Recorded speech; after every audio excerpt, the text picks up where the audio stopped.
I'm going to ask you, Keels. This is an interesting question, a little bit of trivia. Okay.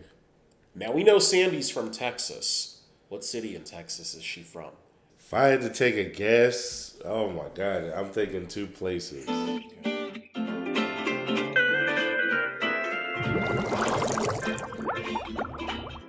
All right, what up? This is Jared. This is Keels. All right, and we're back again with another episode of Bikini Bottom Banter. All right, and this week we had Squid on strike and Sandy, Spongebob, and the Worm. That's literally the title. I mean, I just had to get that suspense in there. I'm like, Yeah. It knocks off Jaws, so that's why I was like, yeah, we'll get it. But Squid on strike. So, Squidward, this is insane. Mr. Krabs is tired of Squidward breathing. SpongeBob tying his shoe. Like, normal thing, giving out change to the customers. So, Mr. Krabs is like, you know what, I'm going to charge you for it. Crazy. What would you do if you were even put in that scenario? I'm out of there. Right then and there. I'm out. I quit. He was expecting a paycheck and instead got a bill. Yo, Andy said, I got your paychecks for you. I'm like, whoa. So then Squidward is like, I'm not handling. I'm not standing for this. I'm going on strike. Yeah. And he's like, SpongeBob, you should join me too because, he doesn't treat you well either. So they go on strike and Mr. Krabs finds out, he fires them.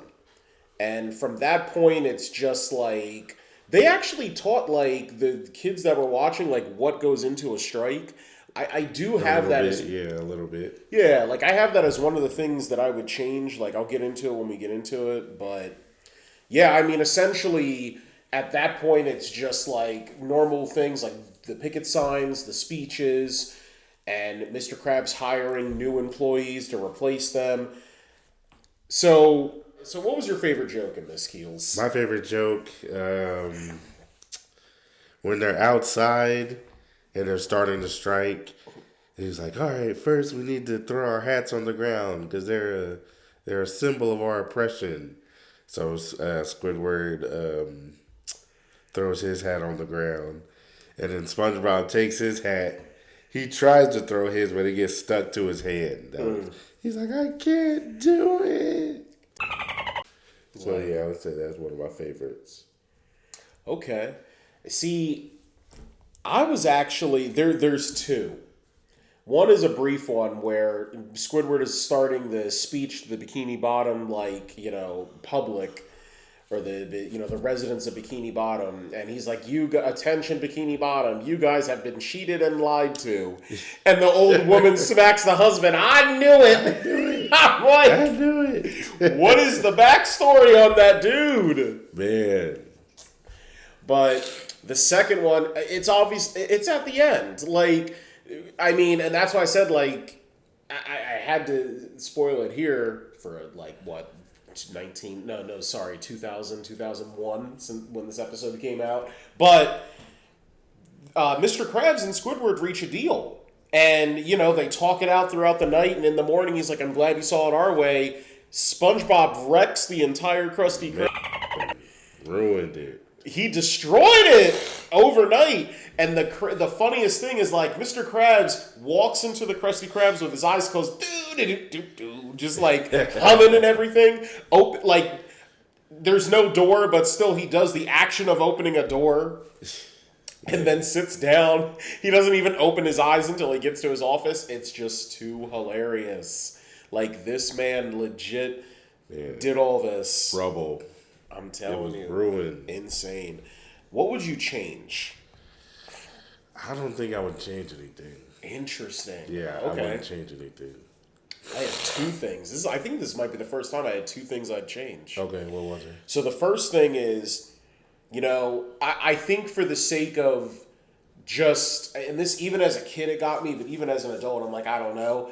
I feel like Squidward should, dumb down the words for the residents of Bikini Bottom, because right after that they're like, hey, all the striking's making me hungry. Let's get a Krabby Patty. I feel like there was his vocabulary, while for an older crowd it's like, okay, cool. It kind of reminded me of that line from Toy Story 3 where, like, they're talking about how bad Lotso is, and Barbie randomly says, like, it's very elementary dialogue. It's like, okay, but then Barbie comes in there like, it should be, like, the threat of assault, not by the threat of govern, and it's just like, whoa, and it just went over a kid's head, but for the adults, it's like...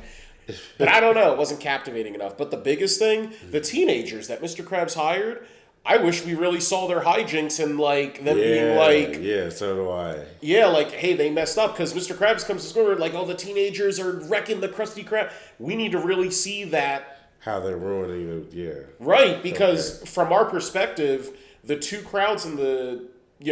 went to the Krusty Krab for the Bikini Bottom residence the first time, and then the second time afterwards seemed like they were happy. I don't know. And...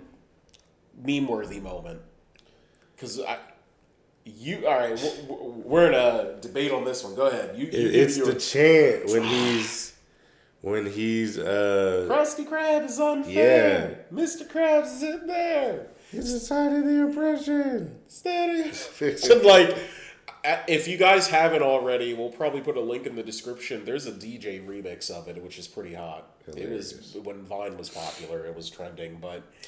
Yeah, I don't know. I put my meme-worthy as the eternity. Because at the very end, when he destroys everything, when it's like one eternity later, it's just two... It's Squidward skeleton standing at cash register and Spongebob skeleton, like, sweeping. Yeah.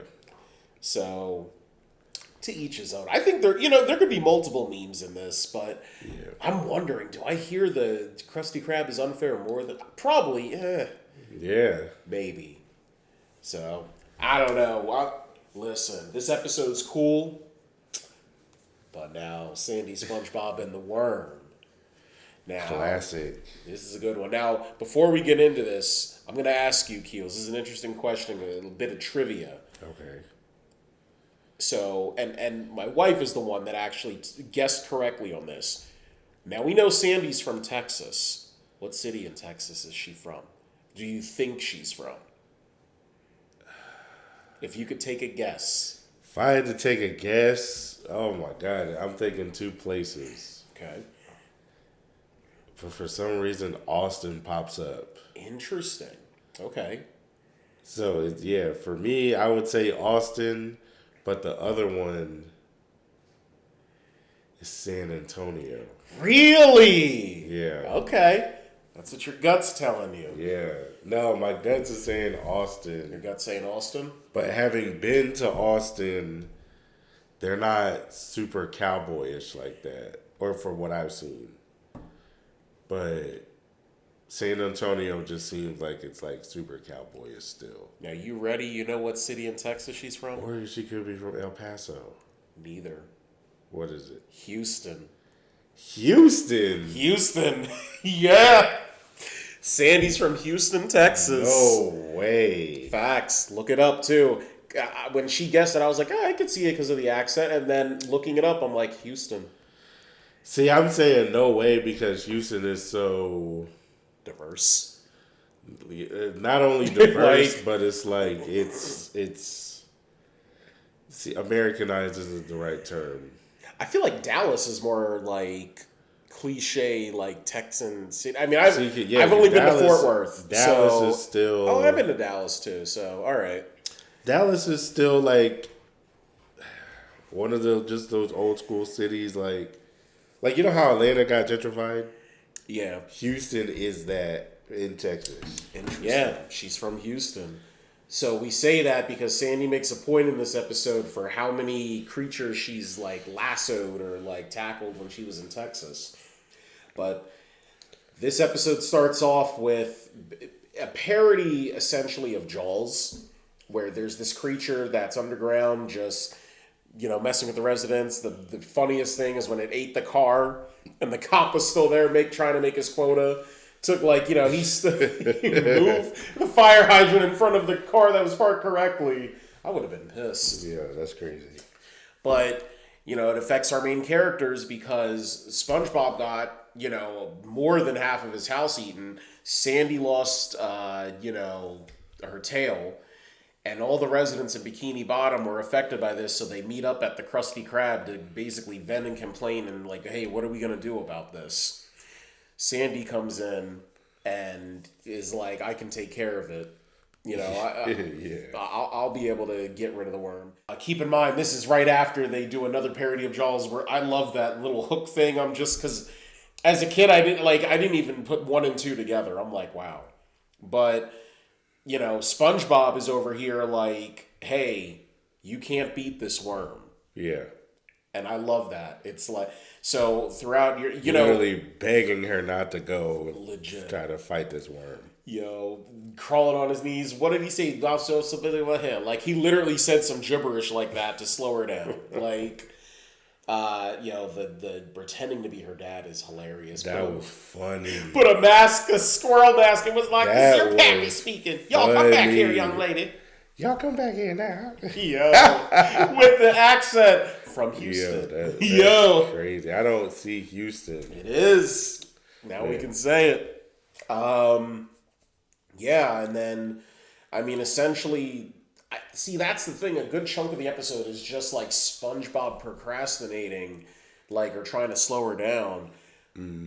But when she finally gets to what she thinks is a cave, she meets the worm. She, wrestles with its tail. And Its tongue.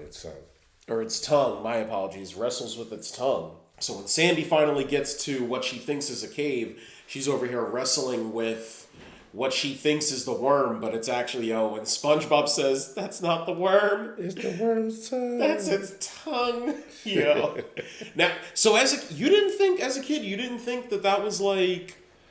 I thought that was the worm. Really? Because I didn't think they were going to make that, parallel where it's just it's just a cave. Well... Because I thought it was just a cave. See, the thing that I remember this when I first saw this episode. I've never seen a pink, cave in Bikini Bottom. Yeah.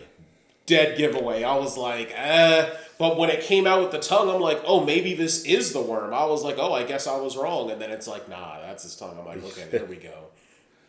Yeah, because we don't get a lot of monsters in Bikini Bottom? Bikini Bottom. So I just didn't think it was going to be like that. I wish that is something that they did explore. Like, I know obviously there might be more in the later seasons. I can't think of, obviously there's the Flying Dutchman. There's Rock Bottom. And Rock Bottom has its creatures, but they're residents. True. They're residents, but a main thing where it's like on Earth, we clearly have, hey, don't mess with, any lions or tigers, or don't go in the sea messing with sharks. But, does Bikini Bottom have that? I don't know. No, I don't think so. That's insane. All right, so what was your favorite joke? When the whole town is clamoring, they're like, "Whoa, what should we do?" Oh. And then Patrick is like, "We should take Bikini Bottom and push it somewhere else." Yo. And then everybody agreed. No, remember. Sense. Remember, Squidward was like, that idea may just be crazy enough to get us all killed. But then Mr. Krabs like, now, what was that idea of yours? He dropped his confidence in Sandy. He said, what was that idea of yours? They ended up doing it. Push! Yo, that's crazy. They pushed the whole city. The funniest thing is at the end, they push it to the point that the worm falls. I'm like, wow. That's funny. For nothing. I have that as... It didn't make change, but I had that as my double take for meme-worthy. Yeah, same here. Meme-worthy and also funniest joke. Definitely we should dig Bikini Bottom and push it somewhere else. Yo, there was, if you look on our Instagram page, I think for promoting, I don't know, one of the elections or President's Day, it was Patrick Starr for president. That was his motto. He's going to take our problems and push it somewhere else. Hilarious. Yo. That's also a classic Patrick moment, too. It's just, wow. What would you change? I wouldn't change anything. Solid? I don't really have anything to change. Okay. I did have a minor thing. I think that, I don't know.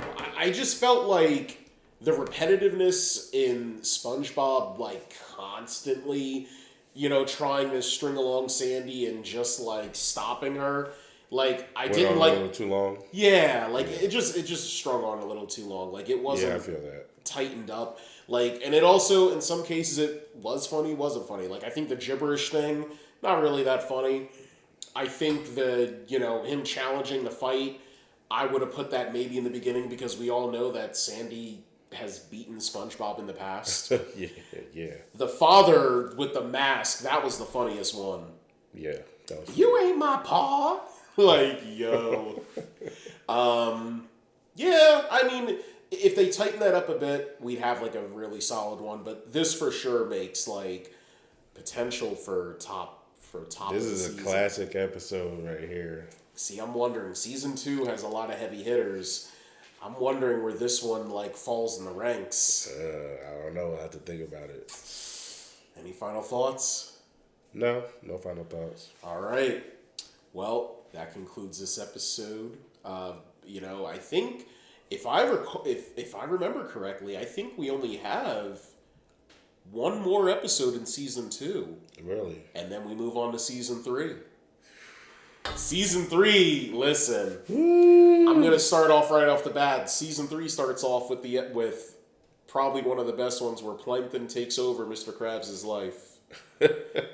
I'm like, we're almost there. I can't wait. All right, so until next time, this is Jared. This is Keels. Another episode of Bikini Bottom Banter in the bag. Thanks for tuning in to another fantastic episode of Bikini Bottom Banter. Don't forget to follow Bikini Bottom Banter on TikTok and Instagram for even more content. Subscribe to them on YouTube and Anchor, plus turn on bell notifications to be updated on their latest episode. And if you've got your own jellyfishing stories or favorite SpongeBob moments, remember to share them with us. You might just hear them on our next episode. So until then, stay bubbly, keep smiling, and remember, subscribe to Bikini Bottom Banter to know all the under the sea.